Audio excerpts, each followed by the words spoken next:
আমার আল্লাহ তাআলা আমাদেরকে পাঠিয়েছেন কেন? ওয়ামা খালাকতুল জিন্না ওয়াল ইনসা ইল্লা লিয়াবুদুন। কেন পাঠিয়েছেন জিন এবং মানব জাতিকে?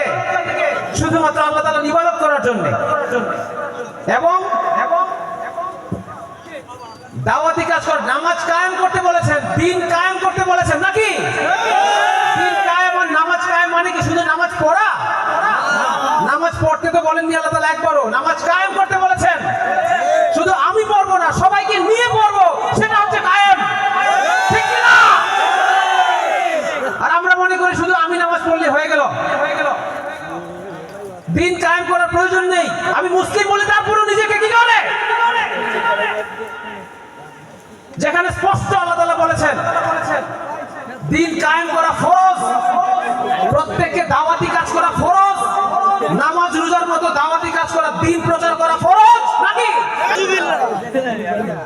যেই মানে দিন কায়েমের আন্দোলনের ধারে ধারে না, যেই মানে লেবাসধারী কোরআন হাদিস তাও পড়ে না, যেই মানে খাজার নামে মাজার করে ফুলুস কামায়, আছে কিনা?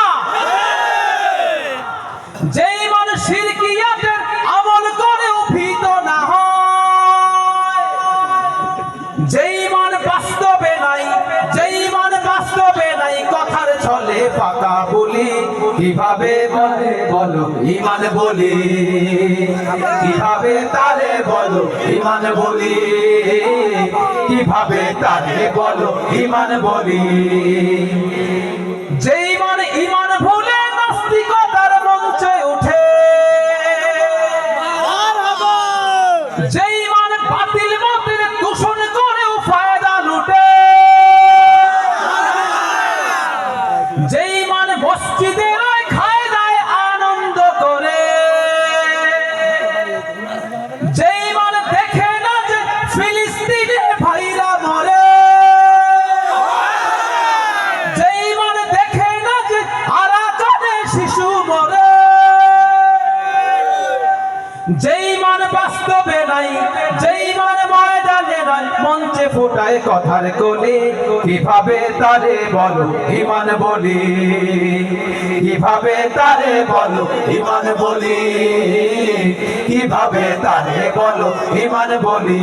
যেই মানে প্রয়োজনে চলে ওঠে না, যেই মানে সত্য নেয় কথা বলে না, যেই মান অন্তরে নাই, যেই মান অন্তরে নাই, মুখে ফোটায় কথার কলি, কিভাবে তারে বলো ঈমান বলি, কিভাবে তারে বলো ঈমান বলি, কিভাবে তারে বলো ঈমান বলি, কিভাবে তারে বলো ঈমান বলি। ঠিক না? সেই ঈমানদার আমরা হতে চাই না যে ঈমান